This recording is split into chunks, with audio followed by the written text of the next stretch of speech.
Bonjour et bienvenue sur cette nouvelle vidéo. Aujourd'hui j'avais envie de vous parler des cartes du petit Lenormand qui sont rattachées au thème de la communication. En effet j'ai choisi 4 cartes qui dans ce jeu représentent pour moi la communication, les nouvelles, les messages. Elles ont toutes ce thème-là en commun, mais en même temps elles sont toutes teintées de certaines nuances, de certaines différences, et c'est ça que je vais essayer de vous expliquer. Donc j'ai sélectionné moi les cartes des oiseaux, la carte de la lettre, la carte du fouet et la carte du cavalier. Alors j'ai commencé par la carte des oiseaux.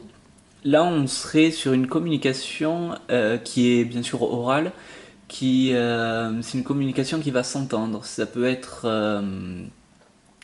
une communication d'une personne à l'autre, une discussion entre deux personnes ou entre un groupe de personnes. Ça peut être une communication téléphonique par exemple. Ça peut être aussi simplement des nouvelles qu'on va entendre à la télé, à la radio ou dans une vidéo. Voilà, il y a toujours cette notion de discussion ou de nouvelles orales, quelque chose qu'on entend. Les oiseaux apportent aussi une petite notion d'agitation dans ces discussions.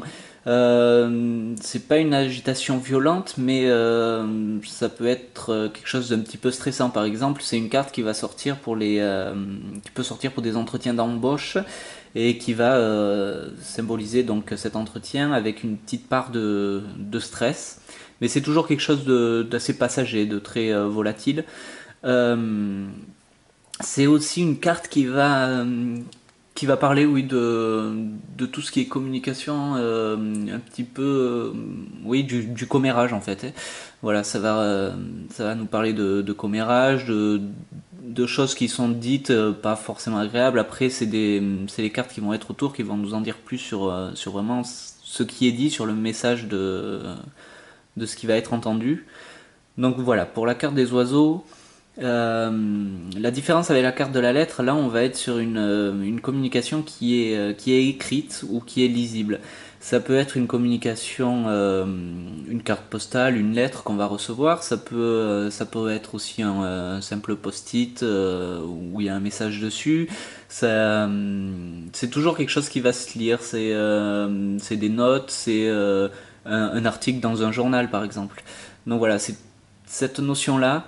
Il y a aussi la notion de quelque chose qui vient de loin. C'est pas forcément une discussion ou un échange qu'on aura entre deux personnes face à face. Il y a une notion d'éloignement plus ou moins. Euh, Après, vraiment, cette carte, c'est celle qui nous en dit le moins, c'est sur la teneur du message.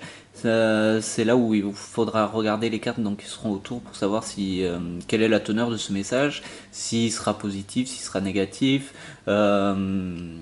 oui, quel en est le sujet, qui va nous le transmettre, etc. Pour ce qui est de la carte du fouet ou de la verge, là on est sur une discussion qui est beaucoup plus violente, beaucoup plus agitée, beaucoup plus critique. C'est une carte qui va nous parler de discussion ou plus dans le sens débat en fait, où il y aura besoin d'argumentation, où il y aura besoin de défendre ses opinions, défendre son avis ou ses positions. C'est quelque chose qui est oui, qui engage généralement plus des disputes qu'une conversation plaisante en fait. Pour ce qui est du cavalier, là c'est un petit peu différent. On est sur une carte qui va vraiment nous parler plus du fait que les nouvelles sont en route. Ça va être la carte qui va représenter c'est pas la carte qui va nous parler des nouvelles en tant que telles ou de la communication en tant que telle. C'est vraiment la personne par qui ça va arriver ou la personne qui va arriver. Ça peut être un simple messager, ça peut représenter un transport, enfin quelqu'un qui va nous amener cette nouvelle, ou ça peut représenter simplement quelqu'un oui, qui vient à nous, quelqu'un qui vient nous rendre visite, ou quelqu'un qu'on va rencontrer, avec qui on aura justement cet échange. Mais elle est un peu différente, voilà, dans le sens où elle nous parle pas des nouvelles en tant que telles. Voilà, je pense avoir fait un peu le tour. Après, donc, faut vraiment penser à toujours combiner ces cartes avec celles qui sont autour pour en savoir plus mais sur quel type de nouvelles on va recevoir, quel type de communication, de quel type de communication il va s'agir, si elles seront positives, si elles seront négatives, si elles seront de quoi il va s'agir, pour quelles raisons on va les recevoir, quand c'est qu'on va les recevoir. Donc voilà, il faut toujours tenir compte des cartes qui seront autour pour en savoir plus.